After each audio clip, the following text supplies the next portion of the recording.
The America's Cup has been contested for exactly as long as the Hardy family has been growing wine, 130 years. Both institutions are still going strong, but while the company Jim heads is secure, prosperous, even a market leader, his quest to win the Cup remains a frustrated dream. Hardy has been almost constantly involved with these boats for more than a decade. And outside America, he's recognised as the most experienced and successful 12-metre skipper in the world. Yeah, have the main on a bit. On with the gear a bit. In late 1980, Jim was preparing Alan Bond's yacht Australia for one last tilt at the ultimate prize in international yachting. Some little trick they've got. The challenge will end up costing the Perth Tycoon $3 million. So the boat is tuned like some exotic racing car, even to the exact curl of the sails. Well, I reckon that'd be a good call. Just ease the top, just so she just goes out. Leo. Twice before, Hardy has skippered Australian challengers in the America's Cup competition. In 1974, Southern Cross, Bond's first boat, was demolished 4-0. But in 1970, Hardy gave the staid New York Yacht Club the most exciting series in America's Cup history. Steering the late Sir Frank Packer's Greatle 2, he crossed the line ahead of the American defender in 2 races, only to have his first victory disallowed on protest. The pressures were immense, and it was a defeat that would lie heavily on Jim's heart for a long time.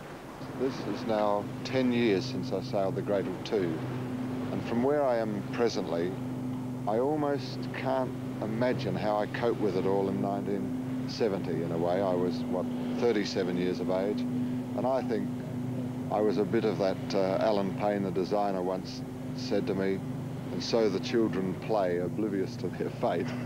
And looking back now, he was pretty right. And in fact, I didn't really get over that 1970 defeat in Greatle 2 until last year in the Fastnet race. The rescue operation, the biggest ever mounted in peacetime off the southwest, has now lasted for over 16 hours. The Fastnet race, sailed mainly in the Irish Sea, is the final event in the Admiral's Cup Series, the unofficial World Championship of ocean racing. In Australia's 3-boat team, Hardy was skippering the 40-footer Impetuous when the gale struck. Well, we got completely flattened a couple of times. I was back on the wheel. The seas and the wind kept increasing. We were getting 70-knot gusts. And it was then that we started to hear there had been some loss of life reported already. And it really was a concern. But here I was directing guys to go to the bow of the boat. And a couple of times we were down literally horizontally with these great mountainous seas.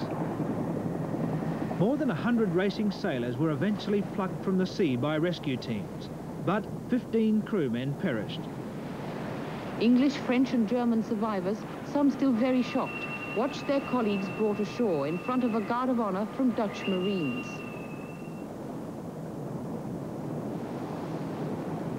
The Australian boats survived the storm, kept racing and went on to win the series. And while the bilges were pumped dry and sodden clothes and bedding turned out to a welcome sun, the English press sought out Jim Hardy for his summation of the Fastnet drama. It's my 3rd time in the Fastnet, and it really was an experience. How are the crew? They're great. There wasn't a harsh word on our boat, and I think there's a lot in that in a crisis. So you're pleased to be back? Very celebrations? Much so, very much so, but very sad to the families of the guys that were lost at sea. That really, you know, has taken away pretty naturally the great thrill that we as Australians think we've had in this series. Perhaps to make up for the privations and dangers of life at sea and events like the Fastnet, the ocean racing fraternity are known for their pursuit of the good life once they're back on dry land.